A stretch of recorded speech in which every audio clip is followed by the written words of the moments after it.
नमस्कार, GBN 24 news में आपका स्वागत है। आपके साथ मैं हूं राशि। आइए बुलेटिन की शुरुआत करेंगे बड़ी खबरों के साथ।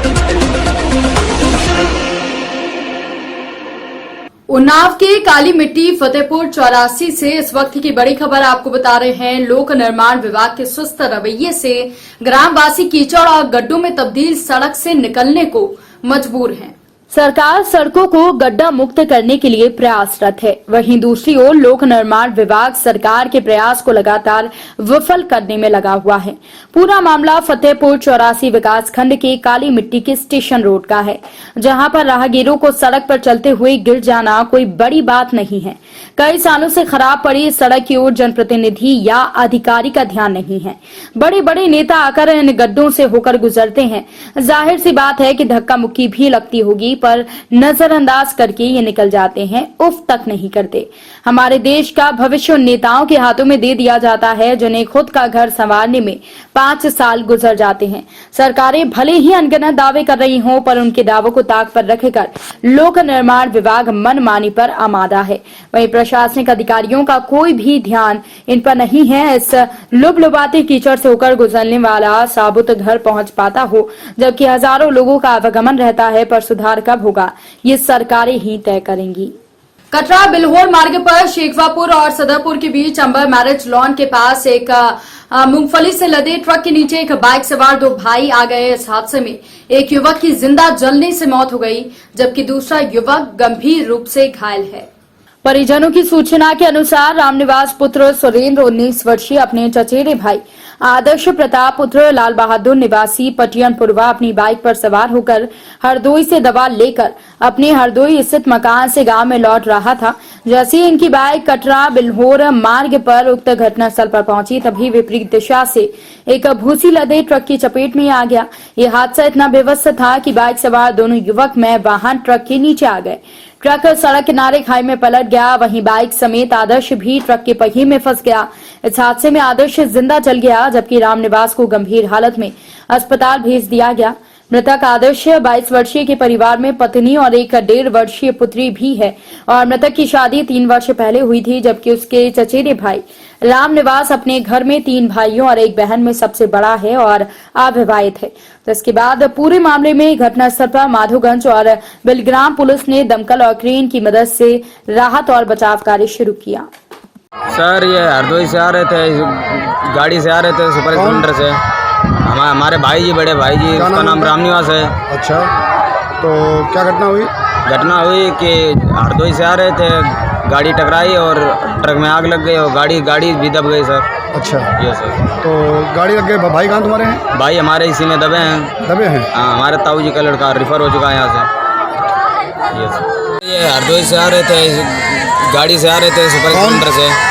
हमारे भाई जी, बड़े भाई जी, उसका नाम रामनिवास है। अच्छा, तो क्या घटना हुई? घटना हुई कि हरदोई से आ रहे थे, गाड़ी टकराई और ट्रक में आग लग गई और गाड़ी भी दब गई सर। अच्छा, ये सर। तो गाड़ी लग गई। भाई कहाँ तुम्हारे हैं? भाई हमारे इसी में दबे हैं। दबे हैं? हाँ, हमारे ताऊ जी का लड़का रेफर हो चुका है यहाँ से। कार्रवाई की जा रही है।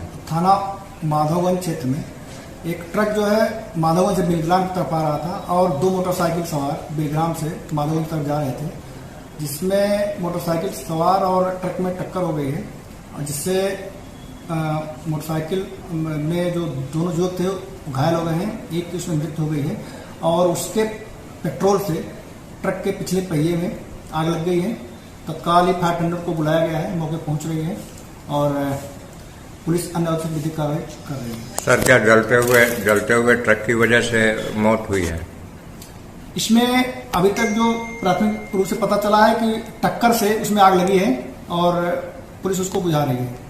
हरदोई में गायों की सुरक्षा और देखभाल के लिए सरकार के निर्देश पर हर ग्राम पंचायतों में गौ आश्रय स्थल का निर्माण कराया गया। इसके लिए विकास विभाग और पशु चिकित्सा के साथ कई विभागों को दायित्व सौंपा गया, पर स्थानीय स्तर के अधिकारियों ने गायों के चारा पानी में भी कमीशन खोरी शुरू कर दी है। भ्रष्टाचार इस कदर हावी हुआ कि चारा तो दूर, अब गायों को पानी तक नहीं मिल पा रहा है। नतीजतन गायों की मौत हो रही है।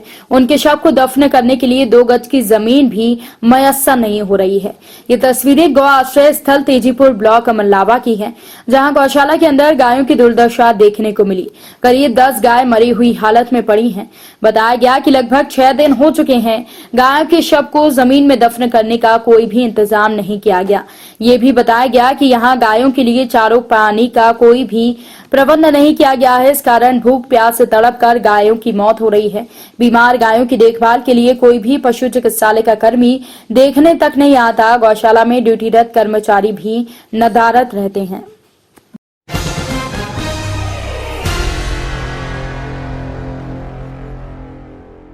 कानपुर देहात से, जहां पर अवैध रूप से विद्यालय का संचालन किया जा रहा है।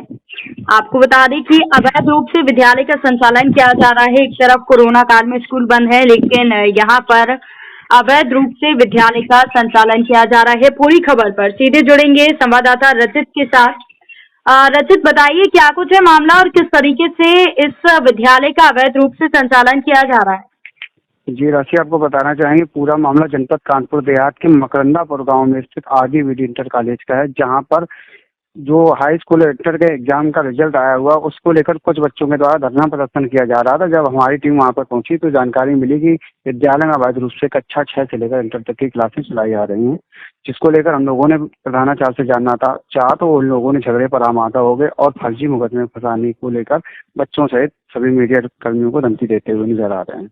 यहाँ पर जब इसकी सूचना किसी भी आला अधिकारी को दी गई, जैसे एसडीएम भोगनीपुर हो गए, उनसे बात की गई तो उन्होंने बाढ़ में व्यस्त होने का हवाला देते हुए अपना पल्ला झाड़ लिया साफ तौर से। जी हाँ, तो कुल मिलाकर अधिकारियों की भी लापरवाही है कि यहाँ पर अवैध रूप से स्कूल का संचालन हो रहा है। इस पर कार्रवाई करना चाहिए। क्या आपने किसी स्कूल के जिम्मेदारों से बात की कि आखिर क्यों ऐसा संचालन उनके द्वारा किया जा रहा है? देखिए, स्कूल प्रधानाचार्य प्रभाव सुचान जी से बात करने का प्रयास किया, लेकिन उनके द्वारा इस पर किसी प्रकार से बात करने से या किसी बात सवाल का जवाब देने साफ तौर से मना कर दिया गया है। जब इसकी सूचना मैंने जिला अधिकारी कानपुर देहात को देनी चाहिए तो उनके द्वारा फोन ना तो रिसीव किया जा रहा और जैसे ही फोन रिसीव करते हैं तत्काल प्रभाव से कट कर दिया जाता है। पनवाड़ी में पत्रकार के मकान को चोरों ने अपना निशाना बनाया, गोली भी मारी। आपको बता दें कि चोरों की गोली से 2 लोग गंभीर रूप से घायल हो गए हैं और पूरे मामले में पुलिस ने जांच शुरू कर दी है। चोर घटना को अंजाम दे रहे थे, उसी समय श्याम जी नाना रघुवीर व्यास जाग गए और उनके द्वारा देखा गया कि उनके मकान के अंदर एक व्यक्ति खड़ा हुआ है, जिसे उनके द्वारा पकड़ लिया गया और चोर चोर कहकर आवाज लगाई। इस पर श्याम जी जाग गया। इस दौरान एक अन्य चोर दूसरे दरवाजे से भागने में सफल रहा। रघुवीर के अनुसार रघुवीर श्याम जी और श्याम जी की नानी चंदा देवी की आवाज सुनकर पड़ोस के लोग एकत्रित हो गए। पकड़े गए चोर ने अपने आप को घिरा देखकर गृह स्वामी पर अवैध तमंचा से जान से मारने के उद्देश्य से फायर कर दिया और भयभीत करके माहौल बनाया गया। चोर के द्वारा किए गए फायर से चंदा देवी और पड़ोसी गौतम सैन गंभीर रूप से घायल हो गया, जिसके बाद सूचना पुलिस को दी। पुलिस ने चोरों को हिरासत में लेकर घायलों को स्वास्थ्य केंद्र पनवाड़ी लाया गया, जहां पर हालत गंभीर होने पर उन्हें मेडिकल कॉलेज झांसी रेफर कर दिया। दोनों घायलों का इलाज वहां पर चल रहा है। वहीं घटना के बाद कस्बे की सैकड़ों की संख्या में लोगों की भीड़ पीड़ित के घर पर पहुंचकर हालचाल जानने में पहुंच गई है। सूचना मिलते ही सक्रियता दिखाते हुए सीओ कुलपहाड़ तेज बहादुर सिंह ने उप निरीक्षक अनिरुद्ध प्रताप सिंह के साथ मौके पर पहुंचकर निरीक्षण किया और पूरी घटना का पर्दाफाश करते हुए पुलिस की हर संभव मदद की बात की। श्यामा जी तिवारी अपने नाना रघुवीर व्यास के यहाँ बचपन से ही रहते हैं। पकड़े गए आरोपी ने अपना नाम विपिन राजपूत निवासी ओडेरा थाना राठ जिला हमीरपुर बताया। पकड़े गए आरोपी के पास से पुलिस ने एक 315 बोर अवैध तमंचा और 2 जिंदा कारतूस बरामद किए हैं, साथ ही लोहे का रॉड बरामद किया है। दूसरे आरोपी की धरपकड़ के लिए अभियान तेज कर दिया है। प्रभारी निरीक्षक पनवाड़ी दीपक पांडे ने दावा किया कि वो शीघ्र ही भागे हुए आरोपी को गिरफ्तार करने में सफल होंगे और पीड़ित पत्रकार की हर संभव सुरक्षा के लिए मदद की जाएगी। जी, आपका क्या नाम है और आप किस मोहल के रहने वाले, क्या पूरा घटनाक्रम है? जी, घटनाक्रम जो है कि मेरा नाम है रघुवीर व्यास, अगरबत्ती मोहल्ला का मैं रहने वाला हूँ। घटनाक्रम ये है कि रात में जब मैं 2 बजे के लगभग बाथरूम के लिए जागा तो मेरे अंदर 2 लोग बदमाश थे। उसमें से एक भाग गया, चड्डी बनियान पहने था। दूसरे की तलाश करने में कोई नहीं मिला। जब लेटने लगे हम लोग तो कहीं का लेटो सुबह देखा जाएगा, तो एक कमरे को देखा तो किवाड़े के पीछे एक बदमाश मिला। तो हमने एक पड़ोस को भी जगा लिया था, 2 लोग आ गए, उनके जरिए हमने उस बदमाश को पकड़ लिया। बदमाश को जब पकड़ लिया तो उसने कहा कि मैं कट्टा मार दूंगा। मैंने कि मार दूं, किस किस को कट्टा मारेगा। तो उसने कट्टा का फायर किया, तो मेरी मिसेस को कट्टा का फायर, और जो पड़ोस के लड़के को जगह लाया था मैं, उनको वो लग गया। इसके बाद पुलिस आई, पुलिस सरकारी हॉस्पिटल पनवाड़ी ले गई, वहाँ से औपचारिकता करके उनने झांसी रेफर कर दिया। तो अब हमारा मरीज झांसी में है। अब जो स्थिति हो कोई खबर नहीं है। कितने लोग उसमें घायल हुए हैं? 2 लोग। इनके नाम? श्रीमती चंदा और गौतम सेन। इस बुलेटिन में फिलहाल के लिए इतना ही। ताजा तरीन खबरों की अपडेट्स के लिए आप बने रहिए GBN 24 न्यूज के साथ। नमस्कार।